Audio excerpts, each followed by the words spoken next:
So we have Matthew Herrmann, who is a general manager, director, and actor in Los Angeles, California. Hi, Matthew. Hi, Mason. How are you? Good. How are you? Doing well. Thank you so much for having me. I'm excited to have this talk. Do you want to tell people how you got to Los Angeles in show business?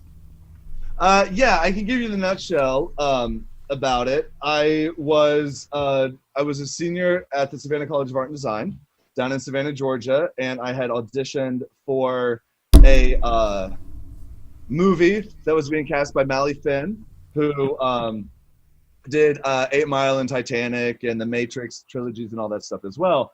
And she had called me in, and she called me afterwards and said, "Hey, you're not right for the part, but I know that you're getting ready to graduate.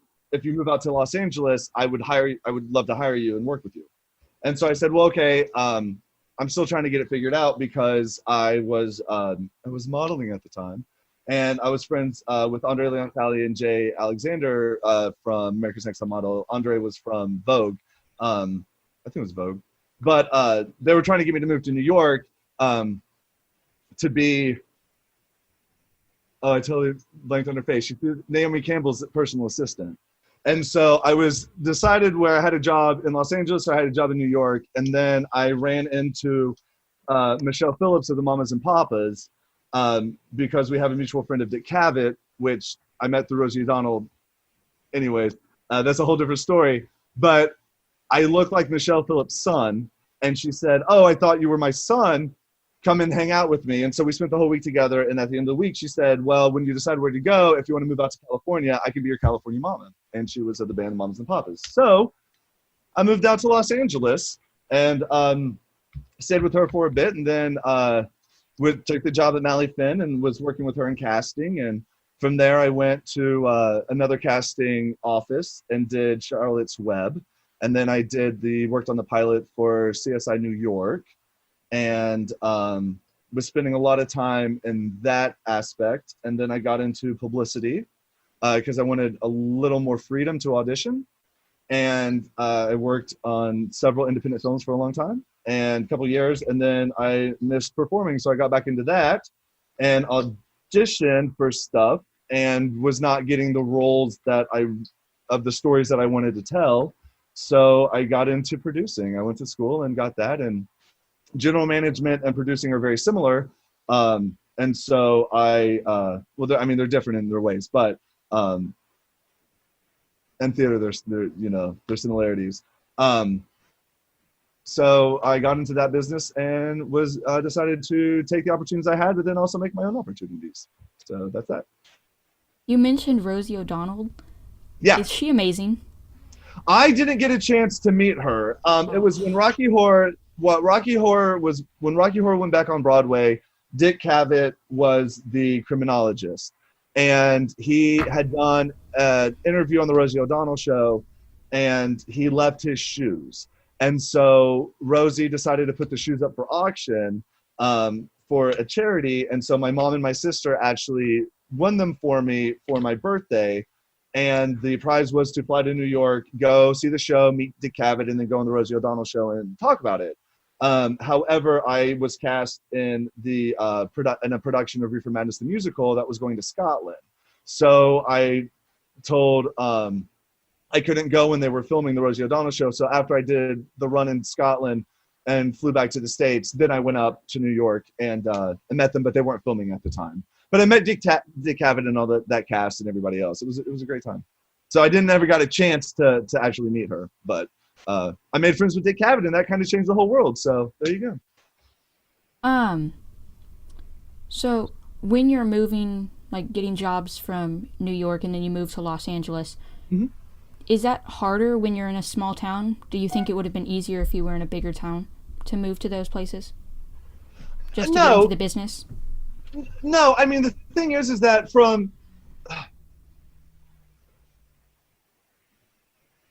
there's a lot of different markets. You know what I'm saying? Even if you're in a small town, there is a larger market nearby. Like if you look at Louisville, you're in the Midwest, right? You got Louisville, you got Chicago, you have Nashville, all that stuff. Then you have Atlanta further down. So it's a matter of going in and seeing where the opportunities are and going in the markets.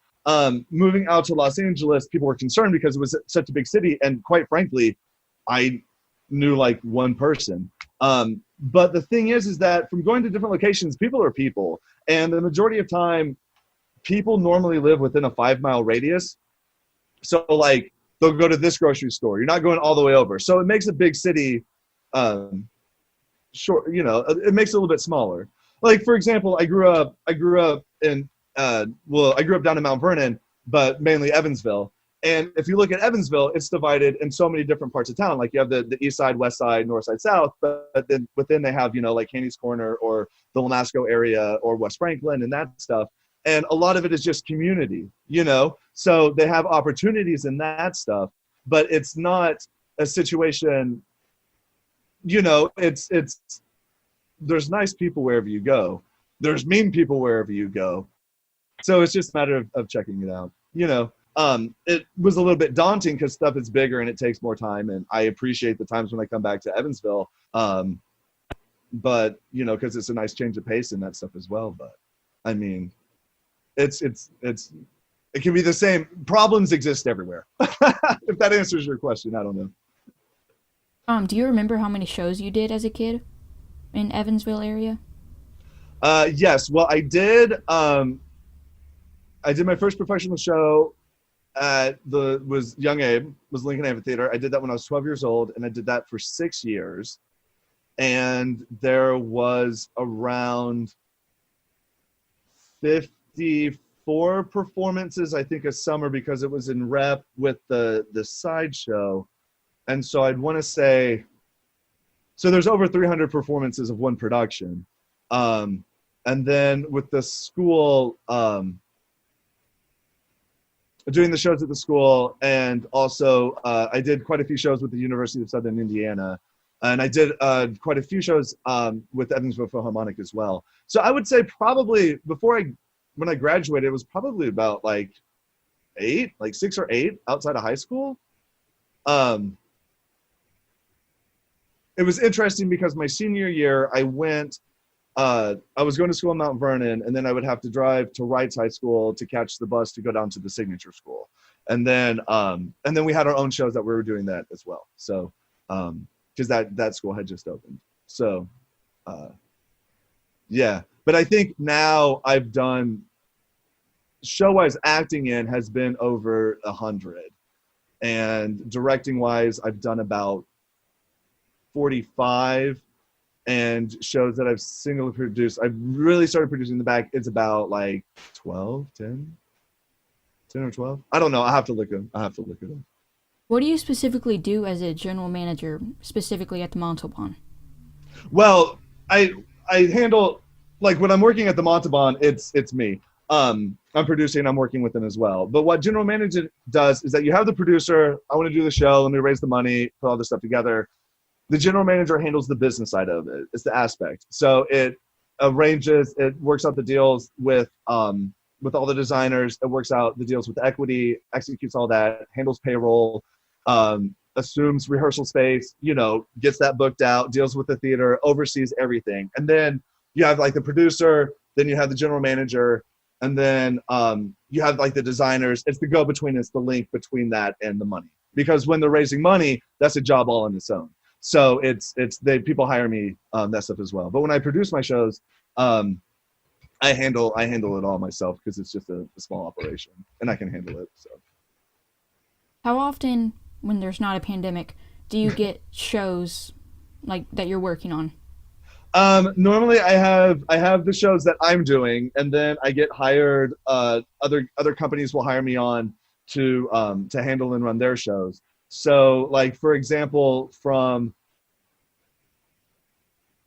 November of last year, leading up to before the pandemic hit, I had 7 separate productions going on. And then there was times where I had two shows going on simultaneously. What's the most difficult part of being a general manager? Would it be 2 shows at once? Well, I mean, it's going and working it. The most difficult part is, I would say, about being general manager is having to say no. Because there's been times where I've hired. Now I work independent. I mean, we have larger theater companies, like there's Pasadena Playhouse, Inner Theater Group, all these other, larger spaces here. I work as an independent, so I'll go and I'll bring, or these other people like, oh, we want to do a show. They'll hire me and bring me in. So it's a little more difficult where it's working with people that are not within as used to the structure or how the business or the process of the stuff goes. One thing that I find with theater, and it's a testament to how great theater artists are, is it creates that world. And I always talk about like it's an iceberg. Like the tip of the iceberg is what the audience sees. They don't see all the work underneath it. You don't see having to tell this person, oh no, I'm sorry, we can't add these additional lights because we don't have the money in the budget. Or we're going to have to take from this to try to get to this. Yes, it would be great to have this person. Their rate is very high. There might be other options. And it's difficult because when you're working in theater in a world of expressive and artistic expression, it's difficult because sometimes it's hard for people to see the forest for the trees. And you have to go in and tell them, that's a great idea, we can't afford it. And it's, yes, how your vision will be done. But one thing that I enjoy about doing it is it allows me to be creative. That it's like, oh, we can't do this, but we could do this. And what, because you look at like, what the effect am I going to do? What do I hope to achieve with this? Any kind of show. What is my audience that I'm doing? Why is the reason that I'm performing? Why is the reason that I'm producing this work? And it allows you to be creative and trying to get stuff figured out. When I was doing not Stop the World, World Goes Round with Reprise, the director wanted top hats for the Money Song from Cabaret, but he wanted a light up dollar sign on the top.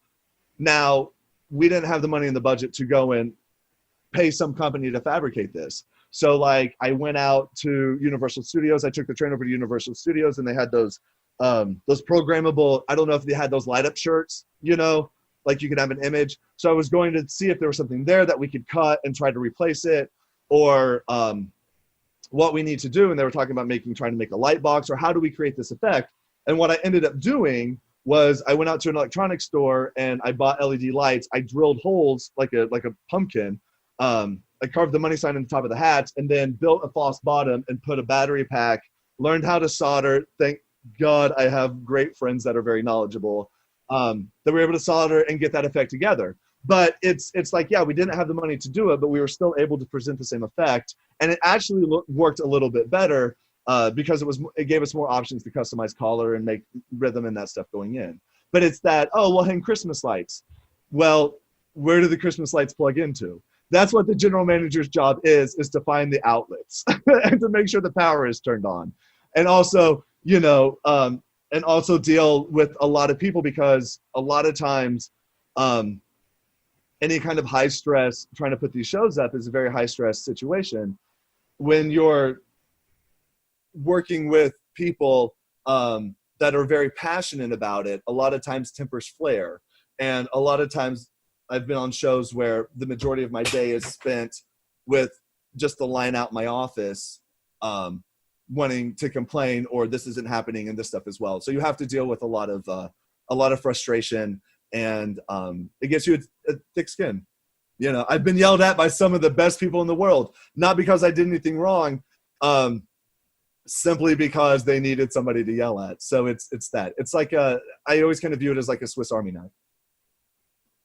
Are you doing any shows right now, like while you're in quarantine? Well, I have some stuff worked on, and that was one thing. Is I had a conference call this morning for something that is very big, that we cannot announce yet, but it will be. We're looking. It wouldn't be until next year after everything kind of settles down, because right now everybody's thinking it's close proximity. People are sitting in a theater.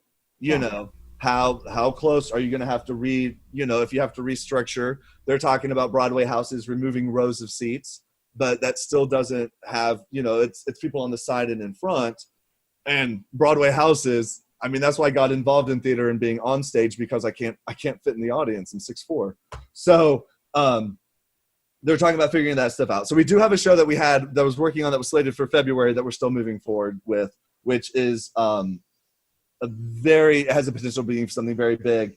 I've been working on some virtual shows and putting some of that stuff together and helping in troubleshooting and getting that stuff. And although those are fun, it doesn't replace the feeling of live experience. But there's ways of working around it, you know. But it's very difficult. I had 3 shows lined up for this summer that had to be postponed. But it's people's safety, you know? And I know people are talking about it and there's a lot of discussion, but it's looking out for one another, and we have a responsibility. And because of our freedoms, we have certain responsibilities and stuff that we have to do. It's a give and a take. And, you know, it's just making good decisions and smart decisions, you know? 2 sides to every coin. Switching gears to directing. Yes, sir. What are rehearsals like through your eyes? Normally, the rehearsal schedule that I work with is normally like a 2.5 to 3 week rehearsal process. Now that is that we're rehearsing the people, you know, 8 hours a day. It's a real job. We're paying for rehearsal, you know, and that stuff. So are you talking about the whole scope of thing, or trying to get it done? Yeah. Or, you know, Trying to get the show done. Well, you throw it all up on the wall and see what sticks, and then you go and refine it. You hope that the cast that you have spends time to learn their lines and to sing their songs in proper tempo, and to go in and to make sure. You don't have to shade me like that. It was only shade since you acknowledged it. No, but you go in and you learn and trying to get the stuff done. One thing I also am. I am on the faculty at the California School of the Arts in San Gabriel Valley, which is the sister school of the Orange County School of the Arts down in Orange County.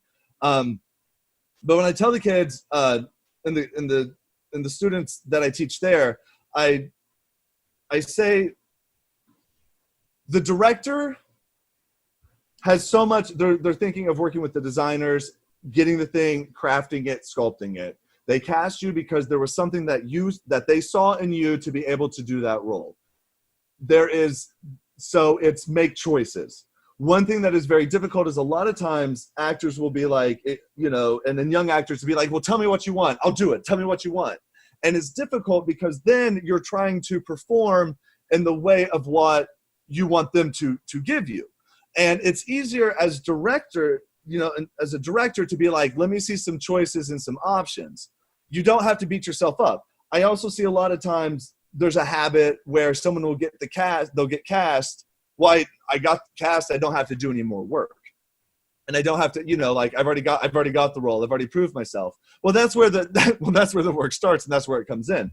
So it's important to give options and to try things, because that's what rehearsal is.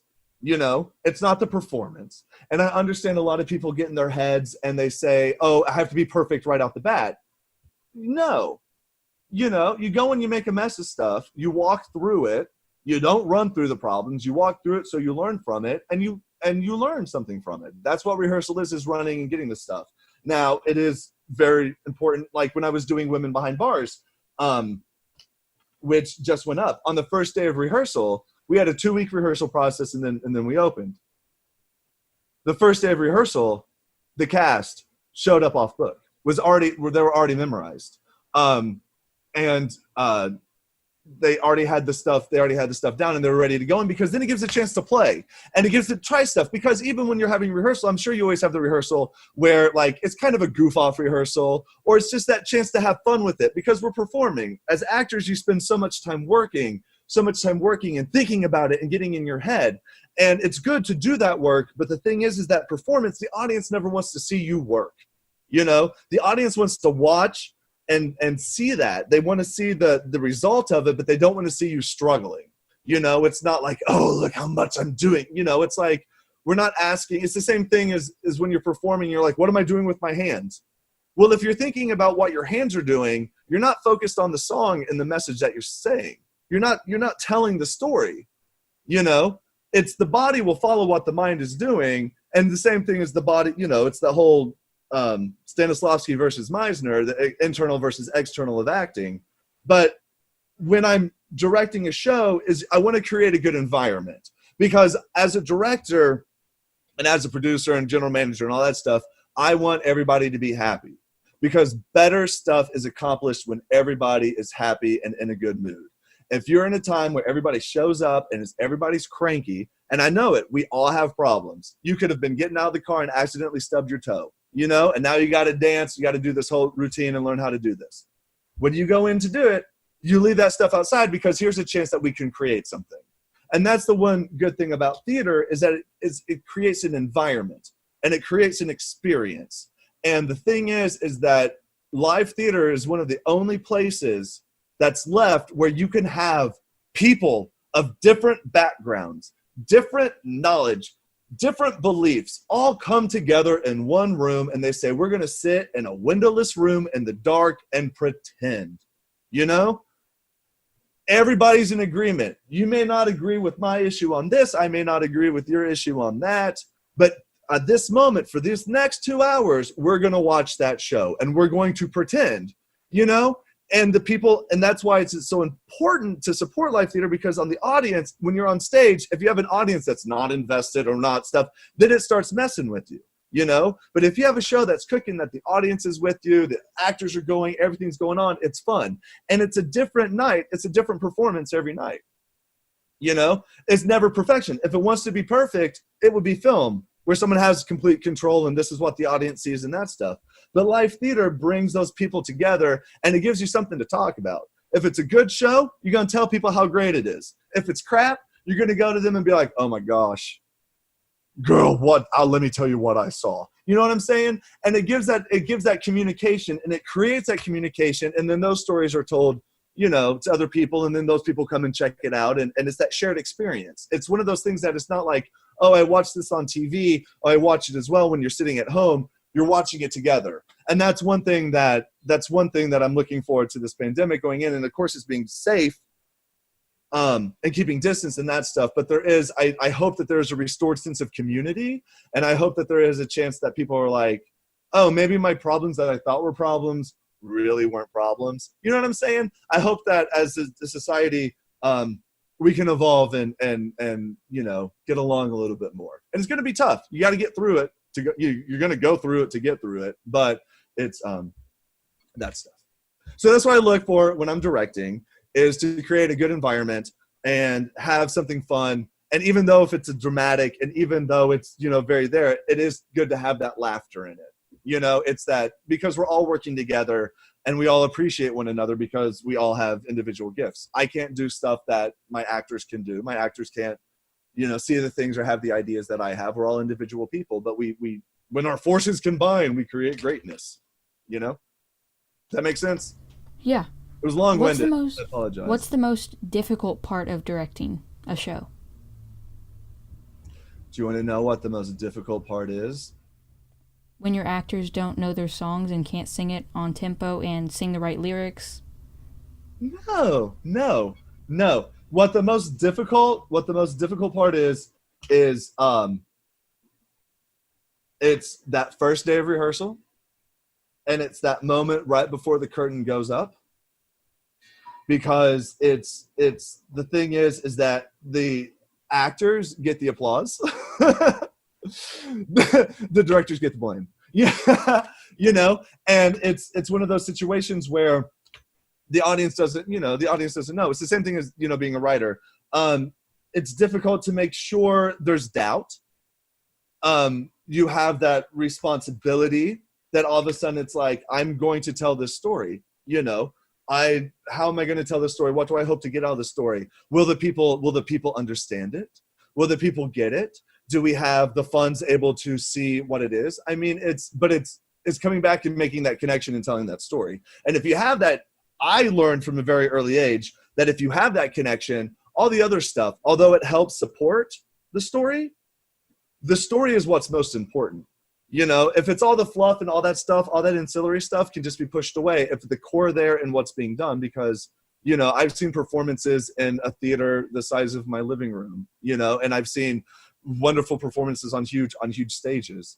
But theater is it's those things of moments. And it's those creative moments where those audiences like, oh, I'm with them, or they see it, and it pieces it together. And that's what it's creating it, and it's the art, and it's that connection, and moving it together. That's the thing that's difficult about it, because there's doubt, and there's always the thought of, there's always going to be, is that joke that, how many actors does it take to change a light bulb? And they even say none, it's tech work, or one. No, it takes 100, one to change it, and 99 to say they could do it better. It's a big competition. It's a big comparison, because it's working with people's emotions. And so it's difficult making sure to handle, and you want to make sure that you handle everybody, but they were saying how I lost my train of thought, but it's difficult because everybody wants to be heard, and it gets a little difficult about making sure everybody is heard, is how they feel that they can be heard. And it's sad when the shows close, because you work so hard for fleeting moments. It's fleeting moments of happiness. You think about the shows that you do at school. How long? It's months of rehearsals for a weekend. Yeah. 2 months sometimes for one day of performances. Yeah. And it ends and you're like, I'll do it again in a heartbeat. Because it's that ensemble work, and you're working together, and you're part of something bigger. It's amazing the amount of pride I see in people and work in theater. Costume designers, the seamstresses, they spend so much time making a hat, for 5 seconds. They'll wear this hat on a cross, they'll cross stage, and this hat, and this person works so hard. But it's that sense of pride. And that's what you have to do, is you have to find pride in the work that you do. It doesn't matter what venue or what scale you're doing. It's finding the truth and doing the best that you can possibly do. Because that's why people pay, a ticket to go see your story, your rendition. They're not looking for a copycat. In your career path, do you think education or experience is more important? I think both are equally important. And I think that there's a possibility that it runs hand in hand. I used to work at Frenchwood's Festival of the Performing Arts. I was there for about 13 years. And they would do 72 shows in 12 weeks. They had 5 theaters. It was a huge, huge organization. And it's interesting because I've worked with a lot of child actors, and I've worked with a lot of people that have gone on to be big stars. And it's interesting because of all the kids, like if there's 100 kids, 2 kids will continue in. A lot of times you got to be careful when it's called a play for a reason. And sometimes it can get very competitive and people can get burnt out. And I think that it's important that there's that there's some educational component involved. I know that I've had a lot of students that had online, like on-set tutors and that stuff as well. But education is very important. And I also say this because I also am on faculty at California School of the Arts, which is a middle and high school. How can you connect with somebody if you do not know how to connect with that person? And I find education very important, and it's good to know like general knowledge and trivia, like with improvisation and that stuff, because I don't play a doctor, but I need to have an understanding of how it goes. And there's a way of learning and knowing what that is. So it always pays to, I always like to look at opportunities, and I go to experiences that would not be deemed like the norm. Like I'll go to a square dancing class, and then I'll go to a roller derby, and I'll go watch, the amateur, professional wrestling going on, and seeing those experiences, because those are people, and it's finding that community and trying to find that common thread, and seeing how, because there's people, everybody, you listen to everyone's story, whether they're brilliant or they're dumb, because everybody has a story. Everybody has a struggle that they're dealing with. And you can relate to them, or you can appreciate to be like, oh my gosh, let me put myself in check. This is way worse than what I have, what I have going on. And so it's important to go out and experience, because those experiences, you know, it's good to get your heart broken. It's good to go through disappointment. It's good to go through that because you realize you survived that, you know, like it's bad at the moment, but it, you know, at the end of the day, it's still a beautiful world, you know, and so it's good with going to school and knowledge and learning about it. And also the thing is that there's times where every show will end. Every show will close. If you're a child actor, you're gonna hit puberty. You know, there's gonna be a time. I know it's shocking, but It's you know, happening right now. your voice, your voice is gonna change, and you're not gonna be able to play those younger roles anymore. You know what I'm saying? And it's always awkward when your voice is changing. It's difficult because, you know, your vocal cords, it's all scratch, you know, it's what's going on. Let your body settle and figure out what's going on before, you know, trying to go through. And it's important to have an education. Now, as opposed to going into secondary education in college about after going to high school, or I'm going to start there. Now, there are studios and there are places to do acting and, you know, casting and that stuff. But if you don't have that background of being like, oh, I worked at this theater, I worked at this theater, I did this show, it's going to be at a disadvantage. And so a university and a college tells you additional techniques and that stuff. It also helps because it's a supportive environment, because their shows are funded and they have the money to be able to do these things. And they also are very good with making connections after you're out of school. And there's ways of going in to do it. So I understand. I believe in the importance of education. I question the timing of it.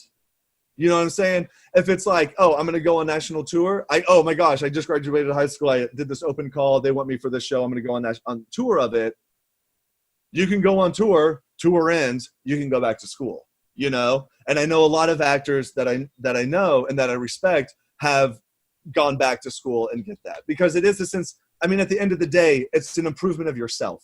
You know, you're the only one that you have. It doesn't matter if people are cheering for you, they're going to cheer for other people. You know, you want to be proud in the work that you have. And it's a personal accomplishment to be like, oh, I've done this. Oh, I've done this. You can't judge yourself by other people. You have to focus on yourself.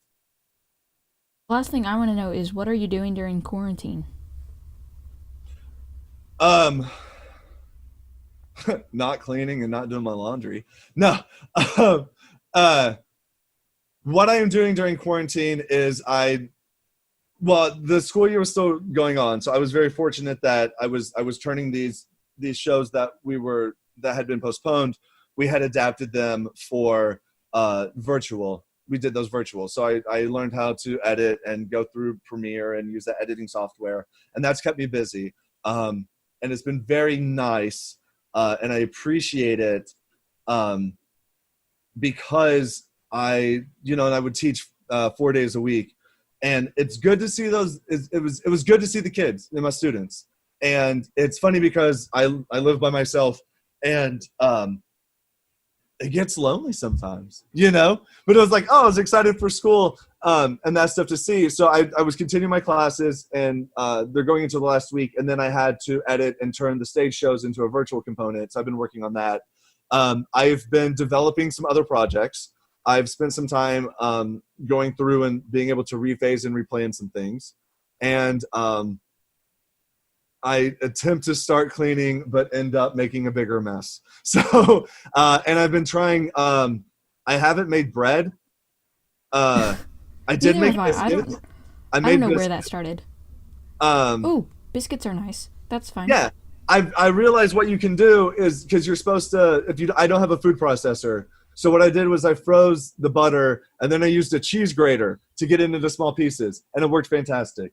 I also made Jell-O from scratch, lemon Jell-O from my friend's lemon trees, and I've been just working on that and troubleshooting and figuring out how to do these other virtual and streaming and live streaming stuff. And it's interesting because Hollywood is a ghost town for a place that has been so tourist and tourism heavy and that stuff as well. It's very interesting walking down the street and being like, oh my gosh, there's nobody here. There's nobody here. But that means everybody's staying at home, or being safe and keeping their distance. So that's what I've been doing. What have you been doing during quarantine? Um, Trying to create a lot, like Yeah, doing this, and then trying to start back up my YouTube channel. A lot of that kind of stuff. yeah. Sleeping till noon. I find that I've been waking up earlier than normal, and I find that the days go by very, very fast. Like it's interesting. Um, it's like, oh my gosh, the week is already gone. I have no concept of day. I keep on thinking today is Thursday, but then I'm like, it seems like time is all flexing. Time has But no meaning anymore. I started rewatching True Blood from the season, and I found this pirate radio station called the Aquarium Drunkard Aquarium Drunkard. It is fantastic. I've been listening to music more. And I've been reading and taking the time to kind of focus on myself. I feel terrible for saying it, but it had been so busy leading up to it that I was getting a little burnt out, and I needed some time. And so this was kind of a forced time to be like, okay, these shows will be postponed. They will happen later. And, this is my time, and I, sit by myself. So that's it. I mean, it's interesting. It's interesting watching the world and the world's reactions to things. But, it's just trying to stay safe and make good decisions. That's all I have. Thank you so much for talking today. You are more than welcome. It was great talking to you as well. I hope I made some sense and gave some nuggets of wisdom and everything else. But it's the thing that any kind of parting words is, it's all about the story and telling it truthfully and going out to do it and having fun. And yeah, I feel like it needs to be deep because it's like the pandemic and everything else. But it's the time that we're living in, and there'll be another time after that. So we'll see how it is. Well, you have a good one. You too.